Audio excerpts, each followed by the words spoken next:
지난 수요일에는 이제 정기 검진도 있고, 그리고 또 주사약을 이제 수용 받아야 되기 때문에 세브란스 병원을 찾아갔어요. 찾아가면 이제 이래저래 이제 검사하는 것이 있는데, 폐 기능 검사를 했더니 그 교수님이 왜 이렇게 떨어졌죠? 그래요. 그래서 얼마인가 했더니 61%라 그래요. 폐 기능 자체가. 그래서 61%면 뭐 그 전에 38%까지 떨어진 적이 있어 봐서 아직은 뭐 여유가 있다, 그런 생각을 가지면서도 이제 날씨가 추워지고 그러면 조금 그 어려운 순간도 있을 수도 있겠다, 뭐 그렇게 생각하고 왔어요. 그러다가 금요일에 양재동을 가면서 지난 목요일 날 복음 목요 콘서트 워십에서 하기선 사모님이라고 하는 사모다움 선교회 대표인 하기선 사모님이 간증하는 간증을 듣게 됐어요. 근데 그분은 폐결핵으로 인해서 폐 기능이 15%래요.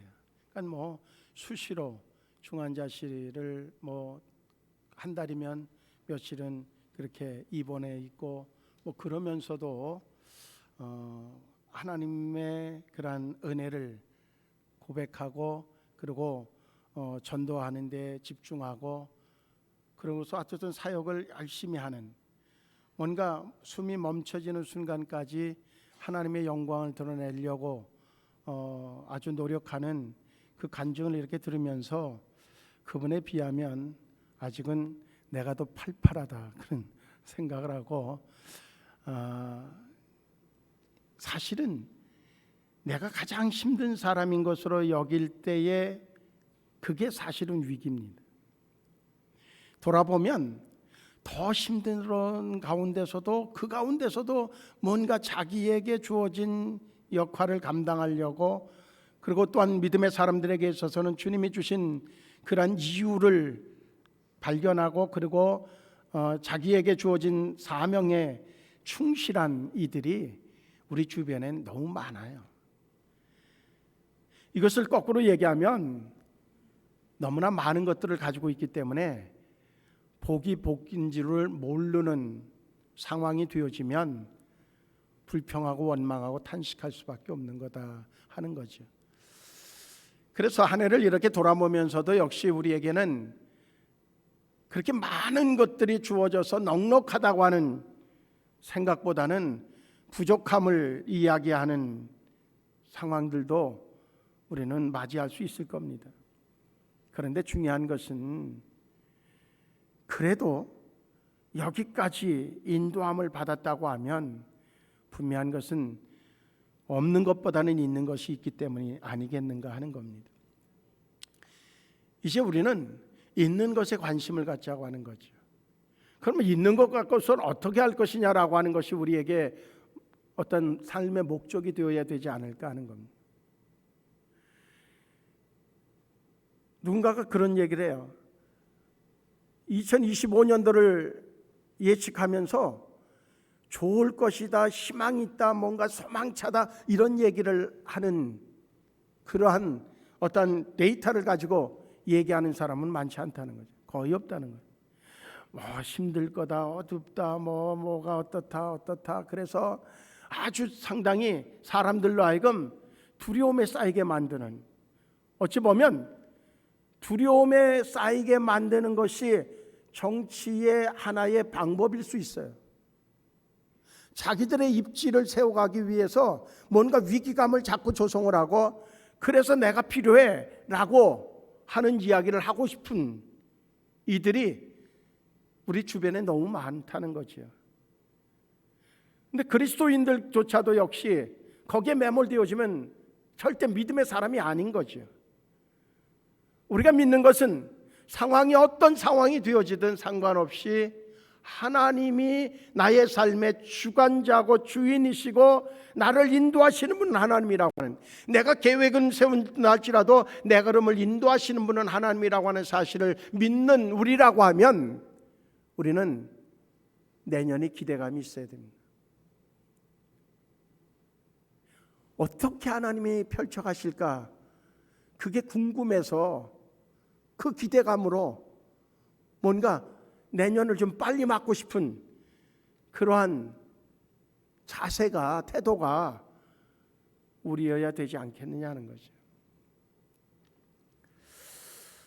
그래서 저는 그분의 그 간증을 들으면서 그래, 아직 나는 뭔가 남은 게 너무 많이 있다, 그런 생각을 갖고, 그러면 그걸 가지고 뭘 할 건지에 대한 고민이 필요하겠다 하는 겁니다. 오늘 성경 말씀은 안디옥 교회에 대한 이야기입니다.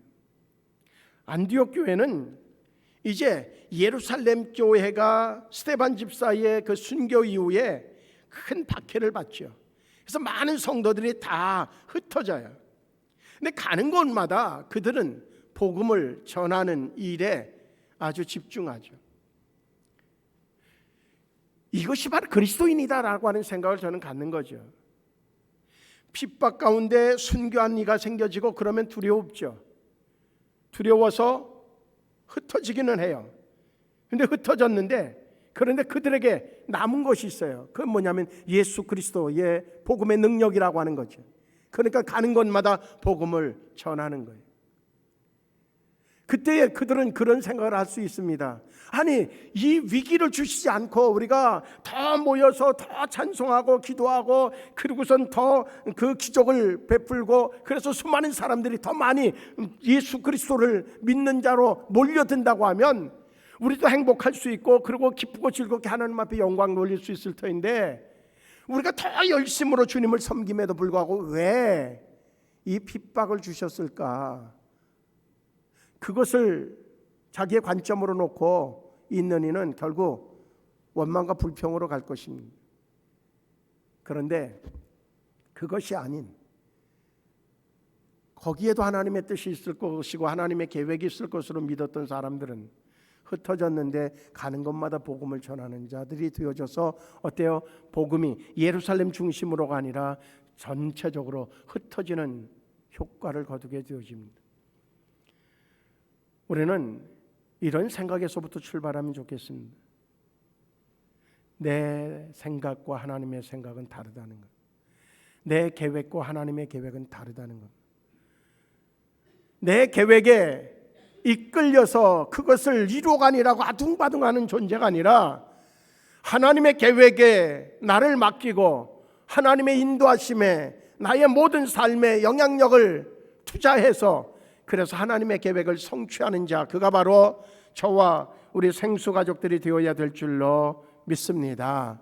가는 곳마다 복음을 전하고, 그래서 놀라운 역사가 일어나는데 그 중에 일부가 안디옥으로 이제 가서 복음을 전하는데, 안디옥의 지역의 특성이 뭔가 하면, 어찌 보면 글로벌한 그 유대인들뿐만 아니라 이방인들까지, 그래서 로마 제국 시절에 시리아 지방의 수도로서 존재했고, 그리고 지중해 동부에 위치한 큰 상업도시였어요. 상업도시니까 어쨌든 각처에서 상업을 위해서 사람들이 몰려오는 곳이겠죠. 그러니까 로마 시대 때에 아주 세 번째로 큰 도시였어요. 유대인들과 이방인들이 혼합된 인구 구조를 가지고 있는 지역이었어요. 다문화적 배경을 가지고 있다는 거죠. 그러니까 그동안은 복음이 예루살렘 중심으로 해서, 그리고 유대인 중심으로 복음이 전해졌던 그 복음이 이제는 이방인에게까지도 전파되어지는 그러한 기회를 얻게 되어진 것이 안디옥 교회였고, 그것의 출발선이 바로 안디옥 교회였었다고 하는 겁니다. 그래서 안디옥 교회는 이방 선교의 시작점이었고, 거기에서 많은 사람들이, 오늘 본문의 26절에 보면 제자들이 안디옥에서 비로소 그리스도인이라 일컬음을 받게 되어졌더라, 그렇게 얘기하거든요. 그리스도인이라고 하는 사람들이 볼 때에 이제 저들은 우리와 다르다고 하는 거죠. 우리는 항상 어디에서 생활을 하든 무슨 생각을 가져야 되는가 하면, 내가 그리스도다라고 하는 것.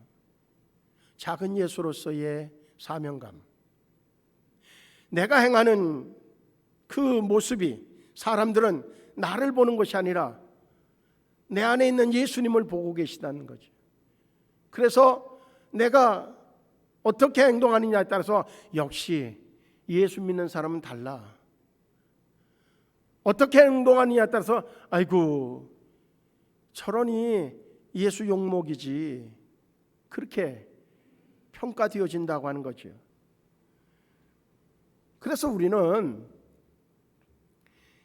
진정한 그리스도인이 뭐냐라고 하는 것은 우리가 1:1 양육교제를 하면서 지금 그 오후 시간에 계속하고 이제 거의 맞춰가고 있지만 한 2주 정도, 오늘과 그리고 다음 주까지 하면 거의 맞춰지는데, 그 교육의 핵심은 뭐냐? 내 안에 그리스도로 채우고, 그리고 내게서 이제부터 드러나지는 것이 예수가 되어지는 예수의 삶을 살아가는, 그것이 만들어지는 과정이 사실은 제자 훈련이라고 하는 과정입니다. 안디옥 교회에서 복음을 받아들인 사람들이 그들의 삶을 통하여서 예수 그리스도를 전하게 되어집니다. 그때에 사람들이 저들이 진짜 그리스도인이지 라고 하는 이야기를 하게 됐다는 겁니다. 여기에서 핵심적인 역할을 한 사람이 오늘 말씀의 초점을 거기에 있습니다. 거기에서 핵심 역할을 했던 사람들이 바나바와 바울이었습니다. 바울이라고 하는 인물, 그는 어떤 유대인들에게 있어서는 경계 대상 1호였습니다. 왜? 그리고 또 유대인뿐만 아니라 예수 믿는 사람들이죠. 예수 믿는 사람들은 경계 대상 1호였어요. 왜? 예수 믿는다고 하는 사실 때문에 그는 절대적인 유대인으로서, 그리고 이제 예수 믿는 사람들에 대해서는 핍박하고, 그리고 예수 믿는다고 하는 그 이유 하나로 이제 고발하는 고발장을 써가지고 다니는 사람이었었기 때문에 바울을 만나는 것을 다 꺼려하게 되어집니다. 근데 그가 다메섹의 사건을 통해서 우리가 잘 알듯이 예수님을 영접하게 되어집니다. 그때부터 사람이 달라졌어요. 우리는 가끔 그런 얘기를 합니다. 사람 달라지기 참 쉽지 않다. 참 사람 달라지기 쉽지 않아요. 제가 이렇게 살아오면서도 많은 사람들을 이렇게 만나지만, 교회 안에서도 만나고 교회 밖에서도 만나고 그러지만 참 사람 달라지기 쉽지 않아요. 예수 믿어도 달라지기 쉽지 않아요. 근데 달라진 사람이 있어요. 그가 누구냐면 바울이었어요. 그가 너무나 확실하게 예수 그리스도를, 자기가 핍박했던 그 예수님을 만나고 난 이후에 그가 바로 구세주라고 하는 사실을 인정하고, 그리고 그때부터는 복음을 전하는 자로, 오히려 핍박했던 그 예수를 전하는 자로 바뀌어집니다. 그래서 제자들에게 찾아가죠. 근데 제자들은 그의 얘기를 들으면서 그냥 그러냐고 말은 하지만 마음속으로는 네가 달라질 리가 없어. 네가 어떻게 달라졌겠어? 달라질 분들 너는 틀림없이 지금 그렇게 얘기하고 다른 계획이 있을 거야. 다 경계합니다. 그때에 누가 나오는가 하면 바나바가 나오죠. 바나바가 제자들에게 바울의 변화되어진 것에 대하여서 설득을 합니다. 다른 사람의 얘기라고 하면 제자들도 역시 에이, 넌 어떻게 그렇게 저기서 편견을 가지고, 그리고 또 너는 저 바울에게 무슨 유익함을 얻었기 때문에 너는 그렇게 바울을 변론하느냐고 그렇게 자꾸 외면할 수 있었을 겁니다. 그런데 바나바 자체가, 오늘 본문의 말씀을 보니까 바나바는 착한 사람이요 성령과 믿음이 충만한 사람이라 이에 큰 무리가 죽게 더하여지더라, 그렇게 말씀해요. 그동안 많은 사람들에게 이제 인정받았던, 존경스러워했던, 그리고 일반 사람들도 역시 바나바의 그 전도에 수긍하고 예수님 앞에 모여들었던 그가 바울에 대해서 이제 변론하니까 제자들이 처음에는 완벽하게 그를 인정하진 않지만 점점 바울에 대하여서 인정하고 그의 사역을 이제 영역을 넓혀주게 되어집니다. 오늘 저는 두 가지의 이야기를 좀 이 본문의 말씀을 묵상하면서 두 가지의 방향을 이제 설정하게 되어집니다. 하나는 그래, 나만 이제 사람들에게 존경받으면 되는 게 아니라 내가 그렇다고 하면 내가 누군가를 세워주는 역할자가 된다고 하면 그는 나보다 더 훌륭하게 하나님의 일꾼으로 쓰임받을 수 있겠다 하는 겁니다. 이제 60이 넘은 분들에게 권면하고 싶은 것은 이제 자기가 뭔가를 해보려고 하는 그러한 의욕과 욕심보다는, 그리고 자기가 사람들에게 그저 뭔가 드러나져서 그래서 박수 받으려고 하기보다는 누군가를 세워줘서 그로 하여금 나보다 더 월등하게 하나님의 영광을 드러내는 일꾼으로 쓰여지게 하는 역할자. 그래서 오늘 제목을 세워주는 사람이라고 하는 제목으로 붙였습니다. 누군가를 세워줘야 다음 세대를 이제 책임질 수 있는 지도자들이 세워져야 다음 세대의 소망을 가질 수 있습니다. 분명한 건 이제는 누군가를 자꾸 찾아서 세워주려고 하는 이가 있을 때에 그 공동체는 힘이 생겨질 수 있습니다. 생수교회가 진정으로 뭔가 목적한 바를 성취하는 교회가 되어지려고 하면 서로가 서로를 세워주는 그런 역할자로 우리 자신의 위치를 설정할 때에, 그런 이들이 많아질 때에 자기를 희생하고 자기가 거름이 되어주려고 하는 그런 마음을 가지고 세우는 자가 되어질 때에 생수공동체는 희망이 있고 이 사회는 희망이 있습니다. 우리 사회는 지금 그렇지 않은 것이 사실입니다. 누군가 하나가 괜찮은 인물이 될 만하면 그 사람을 싹을 잘라야 자기가 가지고 있는 자리를 유지할 수 있다고 생각합니다. 그러니 만들어지는 단어들이 흉악스럽죠. 뭔가 어떤 그래도 괜찮은 사람들을 발굴해내서 그들을 세우려고 하기보다는 자기 자리를 공고하게 하기 위해서 괜찮은 사람들, 자기에게 적대시하는 사람은 무조건 죽이는 그러한 분위기가 우리 사회이기 때문에 우리 사회에 대한 기대감을 갖지 못하는 이유들이 될 수 있습니다. 그러니 젊은이들은 자기 배를 채우는 데에만 집중하게 되어져요. 그런데 그것을 바꿀 수 있는 동기부여를 할 수 있는 곳이 있습니다. 그것이 바로 교회입니다. 성도들이 바로 그 본을 보여서, 그래서 그것이 영향력으로 커져갈 때에 사회는 달라질 수 있다는 겁니다. 그때부터 우리는 희망을 이야기할 수 있게 되어집니다. 바나바의 역할, 그는 바울이라고 하는 출중한 이를 찾아냈고 그를 세워줬으며 그로 인하여서 기독교 역사는 황금 시대를 열게 되어집니다. 또 하나의 측면입니다. 오늘 본문의 말씀을 보면서 하나님의 일하심입니다. 다 이제는 망했다고 생각하는 그 시점에 하나님은 오히려 더 넓게 확장하고, 그리고 이곳저곳에서 하나님의 계획을 펼쳐가시는 그 계획을 멈추고 있지 않다고 하는 겁니다. 우리가 생각하기에 어렵다고 생각하십니까? 그때에 하나님은 일하십니다. 나를 내려놓을 때 하나님은 일하신다고 하는 사실을 우리는 분명하게 기억해야 될 것이라고 하는 거죠. 그래서 그 하나님의 일하심을 온전하게 이루기 위해서, 그리고 또한 우리가 세우는 자가 되기 위해서 이것을 하나로 정리한다고 하면 우리는 좋은 관계 맺기를 해야 되겠다. 하나님과 좋은 관계 맺기를 할 때 어때요? 하나님의 계획하신 대로 내가 쓰여지는 존재가 되어줄 수 있고, 또한 성도와 성도와의 관계를 좋은 관계 맺기를 할 때에 우리는 서로가 협력자가 되어져서 하나님의 계획을 펼쳐가는 그러한 영향력을 지닌 그러한 그룹이, 그러한 교회가 되어질 수 있다고 하는 겁니다. 하나님의 창조 속에는요, 위대한 관계가 있습니다.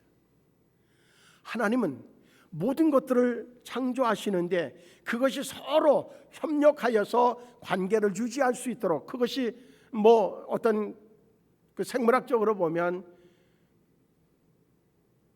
먹이사슬 뭐 그런 표현도 하죠. 근데 그것을 통하여서 뭔가 전체적인 하나님의 아름다움의 그 창조를 유지시켜가는 것을 볼 수 있습니다. 근데 그 중에 인간을 만드셔서 모든 것들을 다스리고 정복할 수 있도록 하는 권세를 주셨죠. 그리고 유일하게 하나님의 형상으로 담게 해서 하나님과 깊은 관계를 맺게 하는 존재로 우리를 만드셨다고 하는 겁니다. 그래서 예수를 믿는다고 하는 것, 하나님을 믿는다고 하는 것, 그것이야말로 엄청난 백그라운드를 갖는 것이 되어질 수 있습니다. 그래서 하나님과의 관계를 잘 트는 이가 결국은 시대를 움직이는 자가 되어질 수 있다고 하는 것도 역시 우리는 마음속에 담아야 될 줄로 믿습니다. 잠언서 16장 7절은 그렇게 얘기합니다.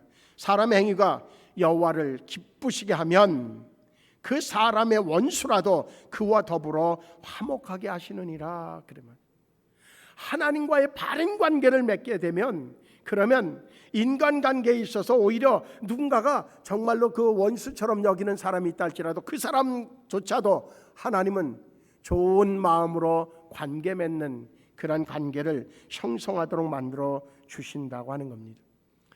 우리는 그래서 우선적으로 하나님과의 관계를 잘 맺어야 됩니다. 하나님과의 관계를 잘 맺는 사람은 사람과의 관계도 잘 맺게 되어집니다.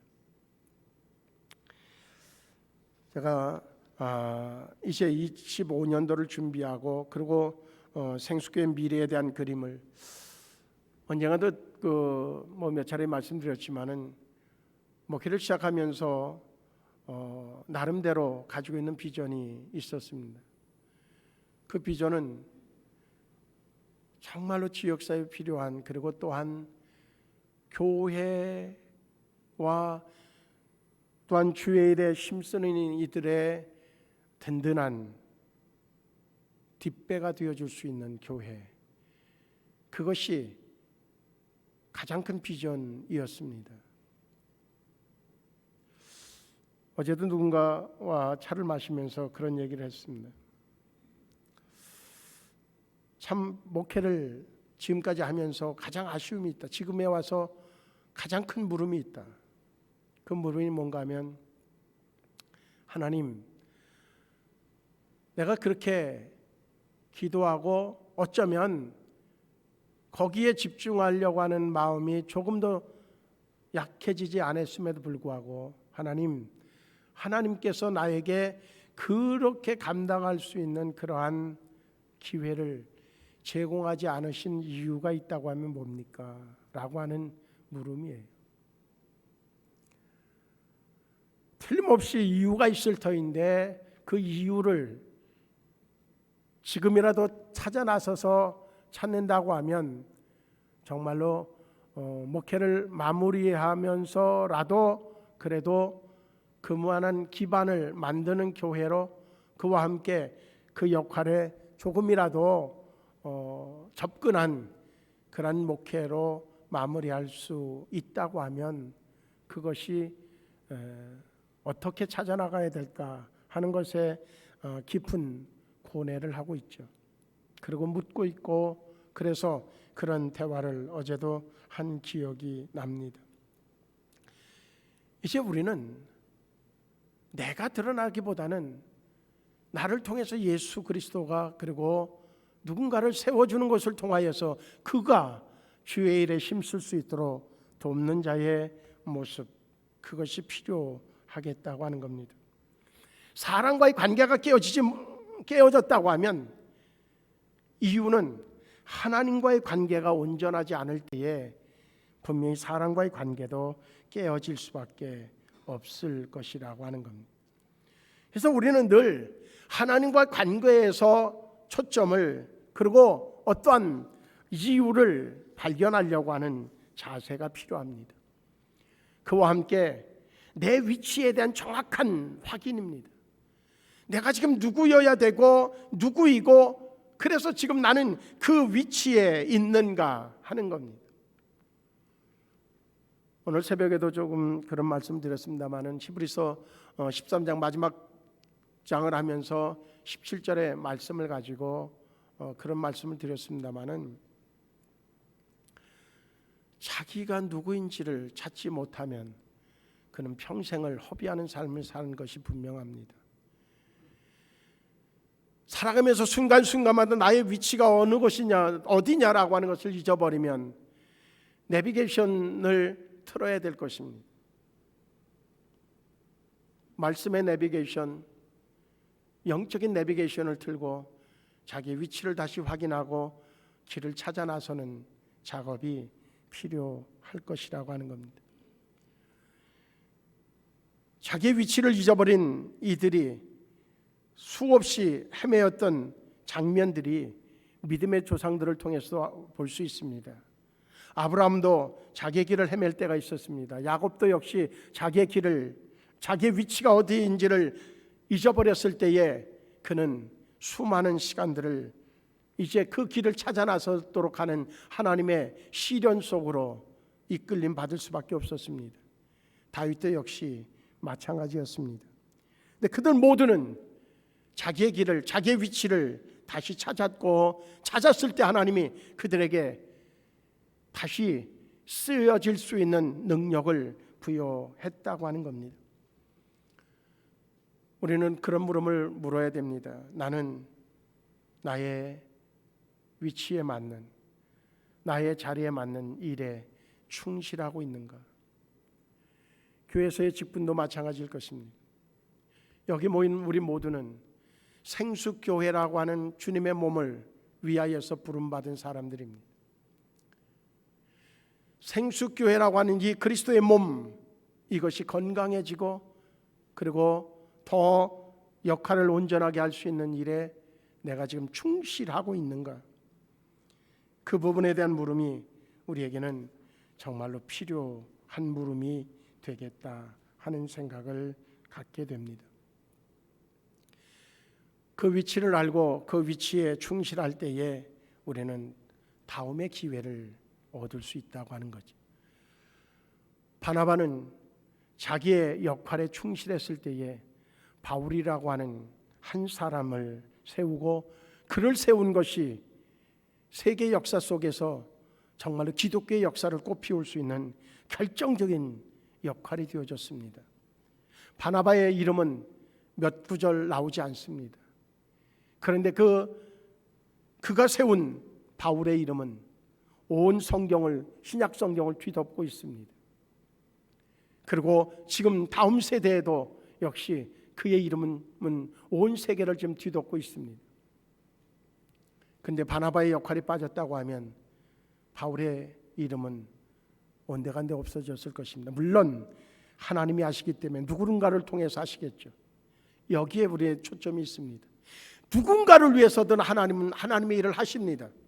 그런데 그 일에 내가 쓰임받는다고 하면 그것만큼 복이 어디 있겠느냐는 거죠. 하나님은 하나님의 계획을 위해서 반드시 하십니다. 다시 강조합니다. 그 일에 내가 쓰임받는다고 하면 얼마나 행복하겠느냐는 거죠. 우리는 바로 그러한 모습이 필요하다. 그런데 이게 안 되는 이유 중에 하나가 부러워하거나 시기하면 이게 무너집니다. 우리 모두에겐요, 창세로부터 그 시기심이 어때요? 동생을 죽이는 사건이 되어져요. 우리의 마음속에서 끊임없이 찾아오는 시기심, 이거를 쳐내지 않으면 우리는 제자리를 찾을 수가 없게 되어지죠. 그래서 어떻게 하든 간에 정말로 자기의 자리에서 그 자리를 지키기 위해서 정말로 우리에게 찾아와지는 여러 가지 심령적인, 특히 시기 질투의 마음, 이런 것들을 다 끊어내고 각자의 몫을 감당하고, 그리고 헛된 자랑에 빠지지 않고, 뭔가 누군가를 섬길 때에는 기대감을 갖지 않고 섬겨야 온전한 섬김이 되어질 수 있습니다. 내가 이만큼 해줬으니까 네가 나에게 이만큼을 해줘야 된다고 하는 계산이 깔려지면 그 섬김은 바른 섬김이 되어질 수 없다고 하는 것, 우리는 다시 한번 새겨야 될 줄로 믿습니다. 아무쪼록 오늘 본문에 이 안디옥 교회가 이렇게 세계 선교의 그런 발판이 되어지고, 그리고 유대인뿐만 아니라 이방인 선교에도 역시 출발선이 되어질 수 있었던 그 자리에 바울이 존재했고, 그 바울을 만든 바나바가 있었기 때문이고, 그것을 통하여서 하나님의 영광이 드러나게 되어져 있다고 하는 것, 우리 다시 한번 생각하면서 한 해를 마무리하는 이 시점에서 나는 내 자리에서 나의 역할을, 정말 그리스도를 드러내는 나의 섬김을 통하여서 이제 나의 역할을 잘 감당하고 있는지 가정에서도 돌아보십시오. 생수교회 안에서도 역시 돌아보십시오. 그냥 아직도 예배드리러 오는 처소 중에 하나, 여러 교회가 있는데 그 중에 내가 지금 그냥 몸담고 있는 곳이 여기니까 언제든지 내가 불편하고 힘들면 그냥 떠날 수 있는 곳, 그렇다고 하면 그는 참 불행한 사람입니다. 내가 누구인지, 나를 통해서 하나님이 무엇을 원하는지를 모르는 사람이기 때문이고, 여전히 자기중심적이고 여전히 이기적인 생각 속에 붙잡혀 있는 사람이기 때문입니다. 이제 우리 모두는 주는 것에 익숙해지면 좋겠습니다. 주는 것에 익숙해지면 좋겠습니다. 받는 것에 익숙한 사람은 어느 공동체에서든 외면받을 수밖에 없습니다. 주는 것에 익숙한 사람은 누구에게든 존경을 받게 되어집니다. 개인도 가정도, 그래서 가정적으로도 역시 어떤 공동 목표로 해서 주는 것에 익숙하면 좋겠고, 교회도 역시 마찬가지입니다. 참 힘들지만 우리가 매일 감사 예물로 드려지는 그것을 다 그대로 모아서 거기에 다 모여지면, 근데 어떨 때 조금 이제 참여가 잊어버렸든지 누가 그래서 빠지는 분이 있으면 부족할 때도 있어요. 그런데 조금 남은 것이 있어서 채워져서 5군데, 그러나 100% 5군데의 선교비를 보내고 있죠. 그리고 기타 선교비로 이제 부서에서 들어오는 것도 역시 마찬가지로 누군가 얘기할 수 있습니다. 그것은 경제 논리에 맞지 않다. 왜? 지금 우리도 감당하지 못하는데 또 왜 그것을 꼭 굳이 해야 되느냐고. 캄보디아 선교로 들어오는 것도 역시 100% 그렇게 하죠. 저는 한 가지 명확한 것이 있기 때문에 그렇습니다. 내가 줄 수 있어서 주는 것은 누구나 할 수 있는데 그것조차도 못하는 사람들이 있지만, 그러나 본질을 지켜나가는데 내가 정말 있는 힘을 다하면, 그러면 주께서 어느 때가 되어서 하나님의 때가 되어졌을 때에 하나님이 그것에 몇 갑절로 더 할 수 있는 그러한 힘을 주시리라고 하는 믿음 때문에 그렇습니다. 아무쪼록 우리 모두에게 이제 누군가를 세워주는 그러한 걸음이 되어지려고 하는 마음 씀씀이로 우리의 위치를 좀 다시 새롭게 하셔서, 그래서 바울을 좀 만들어내면 좋겠습니다. 가정에서도 바울을 만들어내면 좋겠습니다. 교회에서도 바울을 만들어내고 외부적으로도 역시 바울을 만들어내면 좋겠습니다. 하나님이 귀하게 여기실 것입니다. 하나님이 그 삶을 복되게 해 주실 것입니다. 기도하시겠습니다. 좋으신 하나님, 우리에게 남은 힘이 60%가 남든 50%가 남든 30%가 남든 20%가 남든 10%가 남든 남아있는 것을 가지고 주님을 위하여서 그것이 목적이 되어져서 남겨져 있으니 거기에 집중하려고 하는 우리들의 마음을 다하면 매 순간이 행복할 수 있음을 믿습니다. 매 순간이 진정으로 의미를 느끼는 삶이 되어질 수 있습니다.